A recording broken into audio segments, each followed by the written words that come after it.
अस्सलाम वालेकुम रहमतुल्लाहि व बरकातुहू। हमारे साथ मौजूद हैं हमारे भाई जो यहाँ के मकामी हैं। ये कह रहे हैं कि हमने कभी सोचा भी नहीं था कि यहाँ पर भी इस तरह से हालात होंगे और ऐसे पानी आएगा। बाकी जो इनके तासुरात हैं वो यकीनी तौर पर इनके अंदर का जो गम है वो हमें इनकी आंखों में दिखाई दे रहा है। हम पूछेंगे कि किस तरह से अपने शब रोज़ यहाँ भी गुजार रहे हैं। जी, मैं यहाँ का मकामी हूँ। मेरे हालात मेरे दादा अब्बू ने साहब ने देखा था। यहाँ पे कभी सोचा भी किसी ने नहीं था कि यहाँ पानी आएगा। आज देख के सारे घर वाले सारे परेशान हैं, सारे हम डूबे हुए हैं इस वक्त।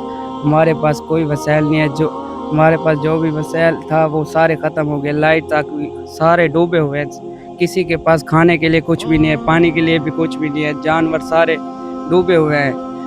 कश्ती वाले पैसे ज़्यादा मांग रहे हैं, 2-2 लाख 3-3 लाख मांग रहे हैं। हमारे पास इतने पैसे नहीं है कि हम खाना लेके खा लें। तो इस वक्त आप क्या कहते हैं पूरे मुल्क के अंदर जो लोग हैं जिन्हें अल्लाह ने माल और दौलत दिया है उनको आप क्या पैगाम देते हैं? कुछ ना कुछ गरीबों की मदद करें। भाई ये कह रहे हैं कि कुछ ना कुछ हमारी मदद करें। इस वक्त मुकम्मल तौर पर ये ज़ेर आब है। इनके पूरे के पूरे जो कबीले हैं वो जितने देहात हैं वो सारे ज़ेर आब आ चुके हैं। बड़ी परेशानी और कसम कुर्सी में यहाँ ज़िंदगी गुजार रहे हैं। आप हजरात को अगर अल्लाह पाक ने वसअत दे रखी है तो ज़रूर तशरीफ़ लाएँ, अपने आँखों से देखें, अपने हाथों से मदद करें।